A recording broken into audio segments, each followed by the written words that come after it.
Poole, the home of the Bournemouth Symphony Orchestra, one of the most prestigious orchestras in the UK.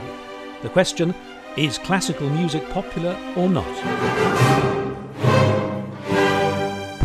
We asked 5 members of the BSO, along with some members of a youth orchestra, if they thought classical music really is that popular. Hi, I'm Maxime Dortelier. My name's Andy Baker. I am Lucy Beats. Hannah Gibson. Well, my name's Rob Tooley. But is it really popular? From your Haydn to your Mozart, to the piano guys and Lindsay Sterling, we want to find out if classical music is popular.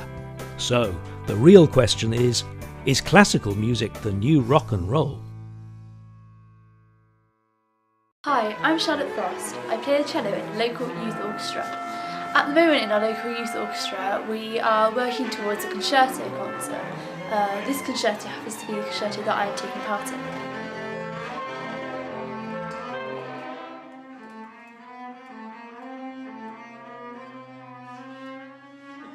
Classical music has become more popular over the last decade for a number of reasons, mainly due to film music, television, and in some cases even modern pop music. By the end of this exclusive look into the life of classical musicians and their honest opinions about classical music, we want you to understand just how cool classical music and the instruments can be. There have been a few schemes to encourage younger people to engage with classical music. For example, the Bournemouth Symphony Orchestra has set up a Kids for a Quid, which gets under 18s into their concerts for only £1. Do you think that classical music is becoming more popular with younger people? Do you know, I think it is getting more popular. I think it's because with the way a lot of popular music is recorded these days, you hear a lot of backing tracks which are orchestras and which are string sections.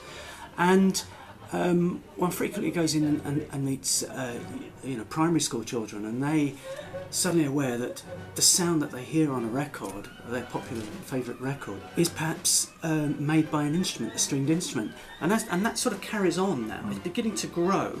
I think that the opportunity for younger people to come to concerts is much easier. I think people are more engaged with it these days in their everyday lives, and I think there's a massive push to increase education in classical music, which possibly wasn't around 10-20 years ago. And I think that we're really pushing to get young people into it, to increase their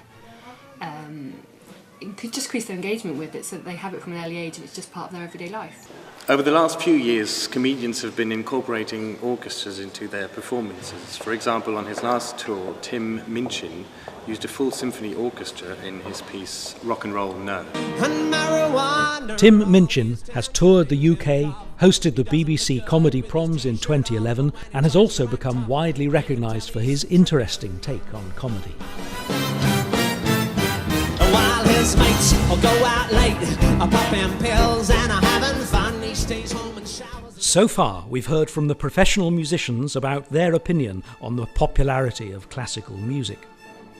After the break, we're going to hear from a professor at the Royal Academy of Music about what he thinks is the future of classical music.